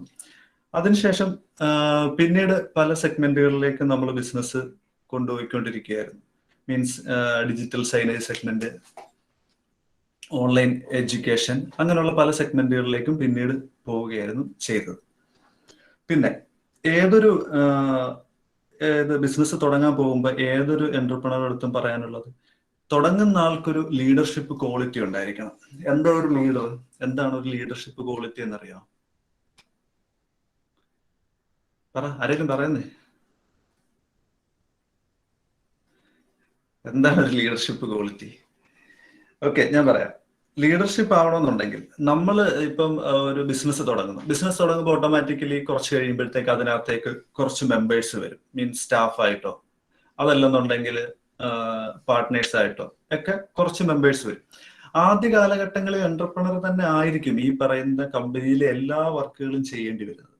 നമ്മളൊരു ടീം ക്രിയേറ്റ് ചെയ്യുമ്പോൾ ആദ്യം നമ്മൾ എന്താണ് ചെയ്യേണ്ടത്? ആദ്യം നമ്മൾ ഒരു ഫോർ എക്സാമ്പിൾ, നമുക്ക് നമ്മുടെ ഓഫീസ്, നമ്മുടെ തുടങ്ങുന്ന സ്ഥാപനത്തിലേക്ക് ടെലികോളിങ്ങിനായിട്ട് ഒരാൾ വരുന്നു. ടെലികോളിങ്ങിനായിട്ട് നമ്മൾ ഒരാളിനെ എടുക്കുക, അല്ലെങ്കിൽ മാർക്കറ്റിങ്ങിനായിട്ട് സെയിൽസിനായിട്ട് ഒരാളിനെ എടുക്കുന്നത്. സെയിൽസിനായിട്ട് ഒരാളിനെ എടുത്തു കഴിയുമ്പോൾ നമ്മൾ എന്താ ചെയ്യേണ്ടത്? അവരെ ഒരു ബ്രോഷറും സാധനങ്ങളും കൊടുത്ത് ഫീൽഡിലേക്ക് വിടുവല്ല ചെയ്യേണ്ട, അല്ലെങ്കിൽ ഒരു ഫോൺ എടുത്ത് കൊടുത്തിട്ട് ഇന്ന് വിളിച്ചു ഇത്ര കസ്റ്റമേഴ്സിനെ പിടി എന്നുള്ള കാര്യമല്ല ചെയ്യേണ്ടത്. ആദ്യം നമ്മൾ പ്രൂവ് ചെയ്ത് കൊടുക്കണം നമുക്ക് ചെയ്യാൻ പറ്റുന്നുണ്ട് എന്നുള്ളത്. നമ്മൾ ചെയ്ത് കാണിച്ചു കൊടുക്കുക. ഓക്കെ, ഞാൻ ചെയ്യുന്നുണ്ട്, മീൻസ് അവരെ ഇരുത്തിക്കൊണ്ട് നമ്മൾ ചെയ്യുക. ഇപ്പൊ ഒരു മാർക്കറ്റിംഗ് അല്ലെങ്കിൽ സെയിൽസ് ആയിക്കോട്ടെ, സെയിൽസ് ആണെങ്കിൽ ആ സെയിൽസിന് എടുത്തേക്കുന്ന ആളിനെയും കൂട്ടി കസ്റ്റമേഴ്സിനെ കാണാൻ പോവുക. പോയി അവന്റെ മുന്നിൽ വെച്ച് നമ്മൾ ഈ പറയുന്ന രീതിയിൽ കസ്റ്റമേഴ്സുമായിട്ട് സംസാരിച്ച് ആ ഒരു കസ്റ്റമറെ നമ്മുടെ ബിസിനസ്സിലേക്ക് കൊണ്ടുവരുന്നു, ഫണ്ട് കൊണ്ടുവരുന്നു എന്ന് കാണിച്ചു കൊടുക്കണം. കാണിച്ചു കൊടുത്ത് അവൻ ആദ്യം മനസ്സിലാക്കി കൊടുക്കണം എന്താണ്, എങ്ങനെ ചെയ്യണം എന്നുള്ളത്. അതിനുശേഷം എന്ത് ചെയ്യണം? അതിനുശേഷം അവരെയും കൊണ്ട് ഇത് ചെയ്യിപ്പിക്കണം. മൊത്തത്തിൽ അവരുടെ കയ്യിലേക്ക് കൊടുക്കുകയല്ല ചെയ്യേണ്ടത്. നമ്മൾ അവരെ സപ്പോർട്ട് ചെയ്ത് കൊടുക്കുക. അവരെ സപ്പോർട്ട് ചെയ്ത് ഒരു കസ്റ്റമറുടെ അടുത്തേക്ക് പോകുന്നു. കസ്റ്റമറുടെ അടുത്തേക്ക് പോകുമ്പോൾ അന്ന് വരെ നമ്മൾ സംസാരിച്ചുകൊണ്ടിരുന്ന കാര്യങ്ങളിൽ കുറച്ച് കാര്യങ്ങൾ അവരെയും കൂടെ അവരെയും കൊണ്ട് ചെയ്യിപ്പിച്ച് അവർക്ക് അതിനകത്ത് വരുന്ന തെറ്റുകളും പ്രശ്നങ്ങളും അവരെ മനസ്സിലാക്കി കൊടുത്ത് ക്ലിയർ ചെയ്ത് കൊണ്ടുവരിക. അതൊരു പീരീഡ് കഴിയുമ്പം ഈ പറയുന്ന രീതിയിൽ ആ ഒരു നമ്മുടെ ഒരു ടീം മെമ്പർ ഇതിന് കേപ്പബിൾ ആവും എന്ന് തോന്നുമ്പോൾ വീണ്ടും കസ്റ്റമർ അടുത്തേക്ക് അങ്ങ് വിടുവല്ല ചെയ്യേണ്ട. അല്ലെങ്കിൽ ഞാൻ ഒരു സെയിൽസിന്റെ കാര്യം വെച്ചാ പറഞ്ഞു, അല്ലെങ്കിൽ കസ്റ്റമർ അടുത്തേക്ക് അങ്ങ് ഡയറക്റ്റ് വിടുവല്ല. ആ കസ്റ്റമറിനായിട്ട് എന്ത് ചെയ്യുന്നു എന്നുള്ള കറക്റ്റ് റിപ്പോർട്ടുകൾ നമ്മൾ എടുക്കുക. നമ്മൾ കറക്റ്റ് ആയിട്ട് മോണിറ്റർ ചെയ്യുക. ഇതിനാണ് മോഡൽ. ആദ്യം എന്ന് വെച്ച് കഴിഞ്ഞാൽ നമ്മളൊരു മോഡലായി മാറണം.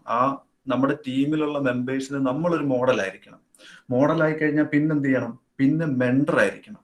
മോഡലായി നമ്മൾ കാണിച്ചു കൊടുക്കുന്നു, ഞാൻ ചെയ്തു, നീ ഇതേപോലൊക്കെ ചെയ്തു. പിന്നീട് നമ്മൾ മെന്ററായി മാറണം. മെന്റർ എന്ന് വെച്ച് കഴിഞ്ഞാൽ എന്താ?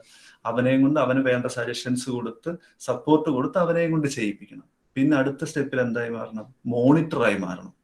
അവര് സാധനങ്ങൾ ചെയ്യുന്നു, നമ്മൾ അന്നേരം കൃത്യമായി മോണിറ്റർ ചെയ്യണം. ഈ ഓരോ സ്റ്റാഫും ചെയ്യുന്നത് കറക്റ്റ് ആണോ, ഇന്ന കാര്യങ്ങൾ കൃത്യമായി ചെയ്യുന്നുണ്ടോ, അതിനുള്ള കാര്യങ്ങൾ, അതിനൊരു സിസ്റ്റം ക്രിയേറ്റ് ചെയ്തിട്ട് നമ്മൾ ഈ പറയുന്ന ആൾക്കാരെ കറക്റ്റ് ആയിട്ട് മോണിറ്റർ ചെയ്യുക. ഈ ഓരോ സ്റ്റാഫിനെയും മോണിറ്റർ ചെയ്യുക. അവർ ചെയ്യുന്നത് കറക്റ്റ് ആണോ, കൃത്യമായി ചെയ്യുന്നുണ്ടോ എന്നുള്ളത് മോണിറ്റർ ചെയ്യാം. അതിനുശേഷം അടുത്ത സ്റ്റെപ്പ് എന്താ? നമ്മൾ മോട്ടിവേറ്ററായി മാറണം. പിന്നീട് അവനെ മോണിറ്റർ ചെയ്യുന്നുണ്ട്. ഓക്കെ, അവൻ കാര്യങ്ങൾ ചെയ്യുന്നുണ്ടെങ്കിൽ അവരെയും കൊണ്ട് കൂടുതലായിട്ട് കാര്യങ്ങൾ ചെയ്യിപ്പിക്കാൻ പറ്റുന്ന രീതിയിലുള്ള മോട്ടിവേറ്റേഴ്സ് ആയി നമ്മൾ മാറണം. അവർക്ക് കൂടുതൽ പ്രചോദനം കൊടുത്ത് അവർ ചെയ്യുന്നതിനെ അപ്രീഷിയേറ്റ് ചെയ്ത് ഒരു മോട്ടിവേറ്ററായി മാറണം. പിന്നീട് എന്താ മാറേണ്ടത്? പിന്നീട് ഒരു എന്റർപ്രണർ മാറേണ്ട അടുത്ത 5ാമത്തെ സ്റ്റേജാണ് മൾട്ടിപ്ലെയർ എന്ന് പറയുന്നത്. എന്ന് വെച്ചാൽ എന്താ, നമ്മൾ ഒരു ഇത്ര നാൾ കൊണ്ട് ഒരാളിനെ ക്രിയേറ്റ് ചെയ്തെടുത്ത് കഴിഞ്ഞാൽ അതേ രീതിയിലുള്ള അടുത്ത ആൾക്കാരെ, ഇപ്പൊ ഒരാളെ നമ്മൾ അതേ രീതിയിൽ ക്രിയേറ്റ് ചെയ്തെടുത്തെങ്കിൽ ആ ഒരാളുടെ അണ്ടറിൽ അടുത്ത 10 പേരെ ഇതേ രീതിയിൽ ക്രിയേറ്റ് ചെയ്തെടുക്കണം. ഇതേ രീതിയിൽ ക്രിയേറ്റ് ചെയ്തെടുക്കുമ്പോൾ നമ്മളല്ല വീണ്ടും എഫർട്ട് എടുക്കേണ്ടത്. നമ്മൾ ക്രിയേറ്റ് ചെയ്ത് വെച്ചേക്കുന്ന ആ ആളിനെയും കൊണ്ട് അവന്റെ അണ്ടറിൽ അടുത്ത 10 പേരെ ക്രിയേറ്റ് ചെയ്യുക. അന്നേരം എന്തായി, നമ്മൾ ചെയ്യേണ്ട ജോലി മറ്റുള്ളവരെയും കൊണ്ട് നമുക്ക് ചെയ്യിപ്പിക്കാൻ പറ്റും. ഒരിക്കലും നമ്മുടെ നാട്ടിൽ തന്നെ ഓരോ ബിസിനസ്സുകാരെയും കണ്ടിട്ടില്ലേ, ഒരു രാവിലെ ഒരു നമ്മുടെ നാട്ടിൽ തന്നെ എന്തെങ്കിലും ഒരു ഷോപ്പ് നോക്കിയോ, ഷോപ്പായി കഴിഞ്ഞാൽ ഇപ്പൊ എന്തെങ്കിലും ഒരു ഹോൾസെയിൽ ഡിസ്ട്രിബ്യൂഷൻ അങ്ങനെ എന്തെങ്കിലും, അത് നടത്തുന്നവൻ എന്താ ചെയ്യുന്നത്, രാവിലെ ഷട്ടർ തുറക്കുന്നിടം മുതൽ ഷട്ടർ അടയ്ക്കുന്നവരം വരെ ഇവൻ ബിസിയാ. ഈ ബിസിനസ്സിനകത്ത് ഓടി നടക്കുക, ദിവസവും പ്രശ്നങ്ങൾ, സ്റ്റോക്ക് വരുന്ന അത് നോക്കുന്നു, അക്കൗണ്ട്സ് നോക്കുന്നു, ഫണ്ട് ട്രാൻസ്ഫർ ചെയ്യുന്നു. ഇതെന്ന് പറയുന്ന കൺവെൻഷനലി ചെയ്തുകൊണ്ടിരുന്നത്. ഈ രീതിയിലാണ് നമ്മളൊരു രീതിയിലാണ് ബിസിനസ് കൊണ്ടുപോകുന്നുണ്ടെങ്കിൽ നമുക്ക് വലിയ ഗ്രോത്തിലേക്ക് വരത്തില്ല. അപ്പൊ നമ്മൾ ഇതിനകത്ത് ചെയ്തു വെച്ചേക്കുന്നത് എന്താ, ഈ ഒരു സിസ്റ്റം ചെയ്യുമ്പോൾ എന്താ, നമുക്ക് പകരമായി കാര്യങ്ങൾ ചെയ്യാൻ പ്രാപ്തരായിട്ടുള്ള ആൾക്കാരെ, ടീമിനെ നമ്മൾ നാളുകൾ എടുത്ത് ക്രിയേറ്റ് ചെയ്ത് വെക്കുകയാണ്. ക്രിയേറ്റ് ചെയ്ത് വെക്കുമ്പോൾ എന്റർപ്രണർക്ക് പല കാര്യങ്ങളിൽ നിന്നും ഫ്രീ ആയി മാറാൻ പറ്റും. എപ്പോഴും ഒരു എന്റർപ്രണറിന്റെ ആ ബിസിനസിന്റെ ഗ്രോത്ത് എന്ന് പറയുന്നത് അവന്റെ ചിന്താഗതി മാത്രമാണ്. നമുക്ക് അത്യാവശ്യം ചെയ്യേണ്ട കാര്യങ്ങൾ മാത്രം നമ്മൾ ചെയ്യുക, ബാക്കിയുള്ള എല്ലാം ഡെലിഗേറ്റ് ചെയ്തേക്കുക. മീൻസ് ഈ പറഞ്ഞ മാർക്കറ്റിംഗ് ആണെങ്കിലും സെയിൽ ആണെങ്കിലും ഇങ്ങനെയുള്ള കാര്യങ്ങൾ മാക്സിമം നമ്മൾ ആദ്യം ചെയ്യുക. നമ്മൾ ഇതിലെല്ലാം എക്സ്പെർട്ട് ആയിരിക്കണം. എക്സ്പെർട്ട് ആയിട്ട് വേണം ഡെലിഗേറ്റ് ചെയ്യാൻ. അല്ലാതെ ഒരു കമ്പനി തുടങ്ങുമ്പോഴേ ആദ്യമേ ഡെലിഗേറ്റ് ചെയ്യാൻ നിൽക്കില്ലേ. ഇപ്പം സന്തോഷ് ജോർജ് കുളങ്ങരയുടെ ഒരു സ്പീച്ച് കേട്ടിട്ടുണ്ടോ? അതായത് അവരുടെ സ്ഥാപനത്തില് സാറ്റലൈറ്റിലേക്ക് അപ്ലിങ്ക് ചെയ്യുന്ന ഡേറ്റ പുള്ളി ഒരു ദിവസം ചെന്നപ്പം എന്താ, അവിടെ ഇരിക്കുന്ന അപ്ലോഡ് ചെയ്യുന്ന ആള് അവിടെ വിഷമിച്ചിരിക്കുക, മണിക്കൂറുകൾ എടുത്ത് പണിഞ്ഞുകൊണ്ടിരിക്കുക. സാധനം ഇവിടുന്ന് എർത്തിന്ന് സാറ്റലൈറ്റിലേക്ക് പോകുന്നില്ല, ചാനൽ സ്ട്രക്കായി നിൽക്കുക. സന്തോഷ് ജോർജ് കുളങ്ങര എന്താ ചെയ്തേ, നീ അങ്ങോട്ട് മാറിയിരി, അങ്ങോട്ട് മാറ്റിയിരുത്തി, എന്നിട്ട് പുള്ളി അങ്ങോട്ട് ചെയ്ത് 5 മിനിറ്റ് കൊണ്ട് കാര്യം തീർന്ന്. അപ്പോൾ ഒരു എന്റർപ്രണർ എന്താ ചെയ്യേണ്ടത്, നമ്മൾ എടുത്തേക്കുന്ന ഈ നമ്മുടെ കമ്പനിയിൽ നടക്കുന്ന ഓരോ കാര്യങ്ങളിലും നമുക്ക് കൃത്യമായി ചെയ്യാൻ അറിയണം. ചെയ്യാൻ അറിഞ്ഞതിന് ശേഷം വേണം അത് ഡെലിഗേറ്റ് ചെയ്യാനായിട്ട്. അവർക്ക് ചെയ്യാൻ പറ്റാത്ത കാര്യങ്ങൾ മാത്രം വേണം നമ്മൾ ചെയ്യാനായിട്ട്. അവർക്ക് ചെയ്യാൻ പറ്റാത്ത കാര്യം എന്താ? അവർക്ക് ചെയ്യാൻ പറ്റാത്ത കാര്യം എന്ന് വെച്ച് കഴിഞ്ഞാൽ ഈ പറയുന്ന തിങ്കിങ് ആണ്. ഒരു ബിസിനസ് തുടങ്ങുന്ന അതിനെ എങ്ങനെ മുന്നോട്ട് കൊണ്ടുപോകാം, മുന്നോട്ട് കൊണ്ട് അടുത്ത ലെവലിലേക്ക് എങ്ങനെ എത്താം, അടുത്ത ചേഞ്ചസ് എന്ത് കൊണ്ടുവരാം. ഈ പറയുന്ന കാര്യങ്ങൾ മറ്റുള്ളവർക്ക് ചിന്തിക്കുന്നതിന് ചിലപ്പം പരിമിതികൾ ഉണ്ടായിരിക്കും. ആ കാര്യങ്ങളിലാണ് ഒരു എന്റർപ്രണർ ഏറ്റവും കൂടുതൽ ഫോക്കസ് ചെയ്യേണ്ടത്. ഓക്കെ, എന്തെങ്കിലും ഡൗട്ട് ഉണ്ടോ? ഡൗട്ട് ഇല്ലാണ്ട് ചോദിച്ചോളൂ.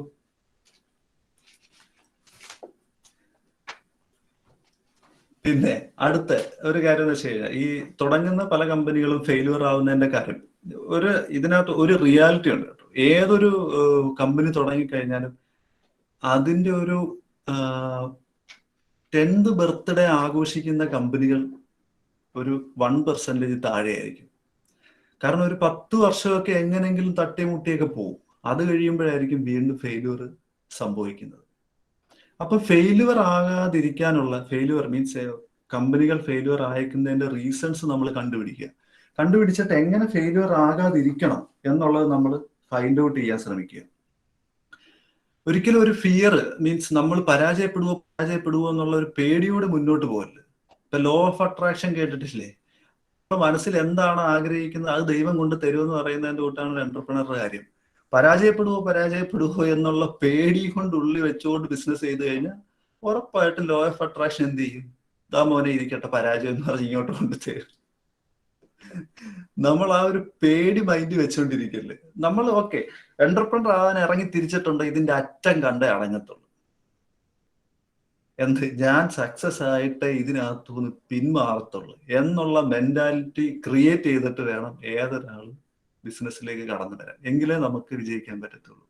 പരാജയപ്പെടുമോ എന്നുള്ള പേടി ഉള്ളിൽ കിടന്നു കഴിഞ്ഞാൽ പരാജയങ്ങൾ സംഭവിക്കും. എത്രയോ പരാജയങ്ങൾ ഓവർകം ചെയ്താണ് ഒരു ബിസിനസ് സക്സസിലേക്ക് എത്തുന്നത്. ഇപ്പൊ ഞങ്ങളുടെ ഒരു കേസ് എന്ന് പറഞ്ഞാൽ പരാജയങ്ങളെ ഉള്ളായിരുന്നു. ആദ്യത്തെ 5 വർഷം സ്ട്രഗിളിങ് മാത്രമേ ഉള്ളായിരുന്നു. വീട്ടുകാരുടെ കയ്യിൽ നിന്ന് കുറ്റപ്പെടുത്തല്, നാട്ടുകാരുടെ കയ്യിൽ നിന്ന് കുറ്റപ്പെടുത്തല്, റിലേറ്റീവ്സിന്റെ ഭാഗത്തുനിന്ന് കുറ്റപ്പെടുത്തൽ, പരാജയങ്ങൾ മാത്രമല്ല. അത് ഇതിലേക്കൂടെ ഒരു ചെവിക്കട കേൾക്കാൻ മറ്റു ചെവിക്കട കളഞ്ഞേക്ക്. ഇതൊന്നും നമ്മളെ അഫക്ട് ചെയ്യാനേ പാടില്ല. ഇപ്പൊ പണ്ട് നമ്മൾ നാട്ടിൽ ഈ പറഞ്ഞ രീതിയിൽ ഒരു ഞാൻ പറഞ്ഞത് ഇൻഡസ്ട്രി തുടങ്ങി. അന്നേരം ആൾക്കാർ ചോദിക്കുന്നത്, മോനെ ഇന്ന് കടയിൽ പോയില്ലേ ഇവിടെ എന്നാ ചോദിക്കുന്നത്. ആൾക്കാർക്ക് മനസ്സിലാവുന്നില്ല നമ്മൾ എന്താ ചെയ്യുന്നതെന്നുള്ളത്. അപ്പൊ ഒരാള് ഞാൻ പറഞ്ഞു കേട്ടതാണ്, ഞാൻ എൻ്റെ ഒരു ഫ്രണ്ട് ഒരാളുമായിട്ട് സംസാരിച്ചോണ്ടിരിക്കുക, എന്റെ കാര്യം സംസാരിച്ച സമയത്ത് പറഞ്ഞ് ബിസിനസ് ആ ചെയ്യുന്നത് എന്നെ കുറിച്ച് പറഞ്ഞു. അവനാണോ ബിസിനസ് ചെയ്യുന്നത്? എന്നും ഇതിലേക്കൂടെ ബൈക്ക് അങ്ങോട്ടും ഇങ്ങോട്ടും തേരാപ്പര തെന്നു കിടക്കുന്നതാണല്ലോ. ഇങ്ങനെയുള്ള ആൾക്കാർ പല കമന്റുകളും പറയും. ഇതിനൊന്നും മൈൻഡ് ചെയ്യാൻ പോകില്ല. മൈൻഡ് ചെയ്യാൻ പോയി കഴിഞ്ഞാൽ അതേ സമയം കാണത്തുള്ളൂ. നമുക്ക് ഉള്ളിലൊരു എന്താ ഒരു വിൽ പവർ ഉണ്ടെന്നുണ്ടെങ്കിൽ നമ്മൾ ഉറപ്പായിട്ടും അവിടെ എത്താൻ പറ്റും, നമ്മൾ ഉദ്ദേശിക്കുന്ന സ്ഥലത്തേക്ക്. അതിനിടയ്ക്ക് ഒരുപാട് പ്രശ്നങ്ങളും ഒക്കെ വരും. ഫോർ എക്സാമ്പിൾ ഇപ്പൊ നമ്മൾ എന്താ ഇവിടുന്ന് നമുക്ക് പോകേണ്ട എങ്ങോട്ടാ? ബാംഗ്ലൂരേക്കാണ് പോകേണ്ടതെന്ന് വിചാരിക്കുക. ബാംഗ്ലൂരേക്ക് പോകാനായിട്ട് നമ്മൾ ഇറങ്ങിത്തിരിക്കുന്നത്, നമുക്ക് വഴി അറിയത്തില്ലെന്ന് വിചാരിച്ചു, എങ്ങനെ പോകണമെന്ന് അറിയത്തില്ല. എന്ത് ചെയ്യും? നിങ്ങൾ കോളേജിൽ നിന്നാ പോകുന്നത്, ആദ്യം നിങ്ങൾ നേരെ ബാംഗ്ലൂർ കാണരുത്, ആദ്യം കായംകുളം കാണുക. കായംകുളത്ത് എങ്ങനെ എത്തിപ്പെടാം? അപ്പൊ വഴി അറിയാമല്ലോ, കായംകുളത്ത് എത്താനുള്ള, കോളേജിൽ നിന്ന് കായംകുളം വരെ എത്താനുള്ള വഴി അറിയാമല്ലോ. അവിടെ ചെന്ന് നിൽക്കുന്നത്, അവിടെ ചെന്ന് നിന്നിങ്ങനെ നോക്കുമ്പോൾ കാണാം പല ബസ്സുകൾ പോകുന്നു, ഹരിപ്പാട് പോകുന്നു, കരുനാഗപ്പള്ളി പോകുന്നു, എറണാകുളം പോകുന്നു. അപ്പൊ അതിൽ നമുക്ക് മനസ്സിലാക്കാം, ആരോടെങ്കിലും ഒക്കെ ചോദിച്ചു കഴിയുമ്പോൾ മനസ്സിലാകും അടുത്ത ഡെസ്റ്റിനേഷൻ എന്താ? എറണാകുളമാണ്. എറണാകുളത്ത് എങ്ങനെ പോവാം? ഏത് ബസ്സിൽ കയറണം? അവിടുന്ന് കയറി നേരെ എറണാകുളം പോവുക. എറണാകുളം ചെന്ന് കഴിയുമ്പോൾ എന്താ? അവിടുന്ന് നമുക്ക് അടുത്ത കണക്ഷൻ കിട്ടും. മനസ്സിലായോ? അടുത്ത കണക്ഷൻ ബാംഗ്ലൂരിനുള്ള കണക്ഷൻ കിട്ടും. എന്താണ് അരുണേ പറഞ്ഞോ? ചോദിച്ചു പോവാ.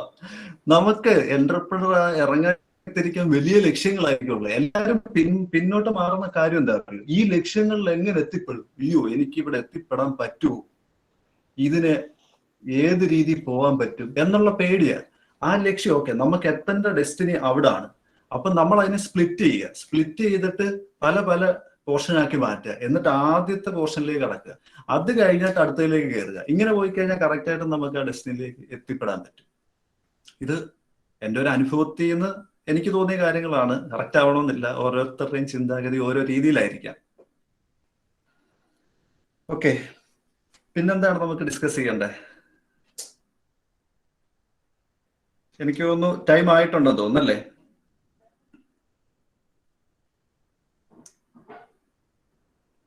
ടൈം ആയിട്ടുണ്ടോ? സാറിന്റെ സമയം പോലെ കഴിഞ്ഞെങ്കിൽ നമുക്ക് വൈൻഡ് അപ്പ് ചെയ്യാം. ഓക്കെ, നമ്മൾ ഒരുപാട് നേരം ഇത് വലിച്ചുകൊണ്ട് പോകണ്ടല്ലോ. ഒരുപാട് നേരം ഇത് പ്രസംഗിച്ചുകൊണ്ട് വലിയ ഗുണമില്ല. ഇതിനകത്ത് എന്റർപ്രണർ ആകണമെന്ന ആഗ്രഹമുള്ള ആൾക്കാർ, സ്റ്റുഡൻസ് ഉറപ്പായിട്ടും അവിടെ എത്തിയിരിക്കും. അത് ഈ ഉള്ളിൽ നിന്ന് വരുന്ന ഒരു വികാരമാണ്. ഇതാണ്ടേ അരുണ് കൈപൊക്കിയിട്ടുണ്ട്, അവൻ എത്തിയിരിക്കും. കാരണം എന്താ അറിയോ? അവൻ ആദ്യം വീഡിയോ ഓൺ ചെയ്യാൻ പറഞ്ഞപ്പോ ആദ്യം ഓൺ ചെയ്തു. എപ്പോഴും ഇനിഷ്യൽ ആക്ഷൻ എടുക്കുന്ന ഒരു വിജയത്തിലെത്തും. ഇതുകൊണ്ടൊക്കെ തന്നെയായിരുന്നു ഞാനും. നമ്മള് ലക്ഷ്യത്തിന് വേണ്ടി അങ്ങ് ഇറങ്ങിത്തിരിക്കുക, അങ്ങ് പോവാന്നുള്ളേ ഉള്ളു. വരുന്നിടത്ത് വെച്ച് കാണാം. വീഡിയോ ഓൺ ചെയ്യാൻ പറയുമ്പോ എന്ത് ആദ്യം മനസ്സിൽ ചിന്ത വരും, അയ്യോ വീഡിയോ ഓൺ ചെയ്ത് എന്നോട് എന്തായാലും ചോദ്യം ചോദിക്കുമോ? ഇത് ചോദ്യം ചോദിക്കാൻ വരുന്നിടത്ത് വെച്ച് കാണാം. ആദ്യം ഓൺ ചെയ്യുക എന്നുള്ളതല്ലേ, അടുത്തത് പിന്നെ കാണാം. ആ ഒരു മെന്റാലിറ്റിയിലോട്ട് മുന്നോട്ട് അങ്ങ് പോയാൽ മതി. ഓക്കെ, എന്തായാലും വളരെ സന്തോഷമുണ്ട്. രതീഷ് സാർ ആണെങ്കിലും പലരും നമ്മുടെ കോളേജിലുള്ളപ്പോ തന്നെ രതീഷ് സാറൊക്കെ ദിവസവും വഴക്ക് പറയുക, ഇറക്കി വിടുകയും ക്ലാസ്സിൽ നിന്ന് ഇറക്കി വിടുകയൊക്കെ ചെയ്തുകൊണ്ടിരുന്ന എന്നെ ഇതിനകത്തേക്ക് വിളിച്ചപ്പോൾ വളരെ സന്തോഷം തോന്നി. പിന്നെ ഒരു ഇമ്പോർട്ടന്റ് കാര്യങ്ങൾ, എന്റർപ്രണർ ആകാൻ പോകുന്ന ഒരാള് എപ്പോഴും ശ്രദ്ധിക്കേണ്ട ഒരു സാധനം, പേഴ്സണൽ ബ്രാൻഡ് ആകാൻ ശ്രദ്ധിച്ചോണം. പേഴ്സണൽ ബ്രാൻഡ് തുടങ്ങുന്ന ആള് ആ ബിസിനസ്സിൽ ഒരു ബ്രാൻഡായി മാറണം. ഒരൊറ്റ എക്സാമ്പിൾ പറഞ്ഞുതരാം. ബൈജൂസ് ആപ്പിലേക്ക് ആദ്യമായി നിക്ഷേപം വന്നതും ആ ഒരു ബിസിനസിന്റെ പൊട്ടൻഷ്യൽ മാത്രം കണ്ടിട്ടല്ല, ബൈജു രവീന്ദ്രൻ എന്ന ആളിന്റെ പൊട്ടൻഷ്യൽ കണ്ടിട്ടാണ് അതിലേക്ക് ഫണ്ട് വന്നേക്കുന്നത്. മനസ്സിലായോ? അസീം പ്രേംജി ID ഫ്രഷിൽ ഫണ്ട് കൊണ്ടിട്ടേക്കുന്നത് ഒരിക്കലും ID ഫ്രഷ് കണ്ടിട്ടല്ല. അറിയാവോ ID ഫ്രഷ് എന്ന് പറയുന്നൊക്കെ അറിയാമായിരിക്കുമല്ലോ. ഓക്കെ, ID ഫ്രഷ് എന്ന കമ്പനി കണ്ടിട്ടല്ല, PC മുസ്തഫ എന്ന ആളുടെ ക്യാരക്ടർ കണ്ടിട്ടാണ് ഫണ്ട് ഇട്ടേക്കുന്നത്. എന്റർപ്രണറുടെ ക്യാരക്ടർ ആയിരിക്കും ആ ബിസിനസ്സിനെ വളർത്തുന്നത്. അതേപോലെ തന്നെ തുടങ്ങുന്ന ആൾക്കാർ എപ്പോഴും സ്വന്തമായി അവരൊരു ബ്രാൻഡ് ആകാൻ ശ്രമിക്കുക. അരുൺ ഒരു ബ്രാൻഡ് ആയി കഴിഞ്ഞാലുള്ള ഗുണം എന്താ അരുണേ? അല്ലെങ്കിൽ പവിത്ര ഒരു ബ്രാൻഡ് ആയി കഴിഞ്ഞാലുള്ള ഗുണം എന്താ?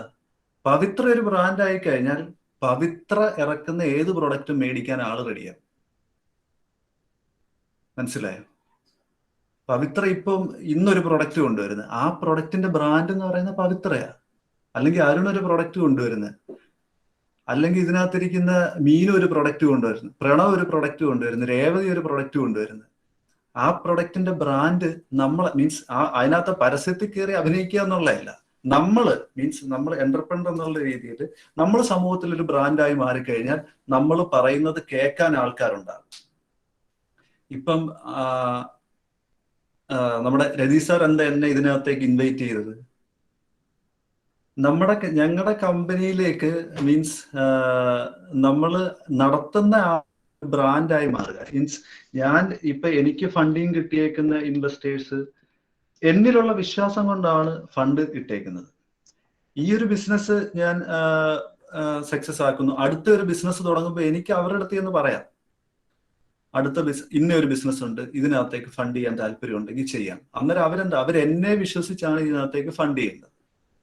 ആ ഒരു ബിസിനസ്സിനെ അല്ല വിശ്വസിക്കേണ്ടത്. അതിനാണ് എന്റർപ്രണേഴ്സ് എപ്പോഴും ഒരു പേഴ്സണൽ ബ്രാൻഡ് ക്രിയേറ്റ് ചെയ്യാനായിട്ട് ശ്രമിക്കുക. ഓക്കെ, എന്തെങ്കിലും ഡൗട്ടുകളൊക്കെ ഉണ്ടെങ്കിൽ ചോദിക്കും, നമുക്ക് വൈൻഡപ്പ് ചെയ്യാം. 12 മണി ആയിട്ടുണ്ട്.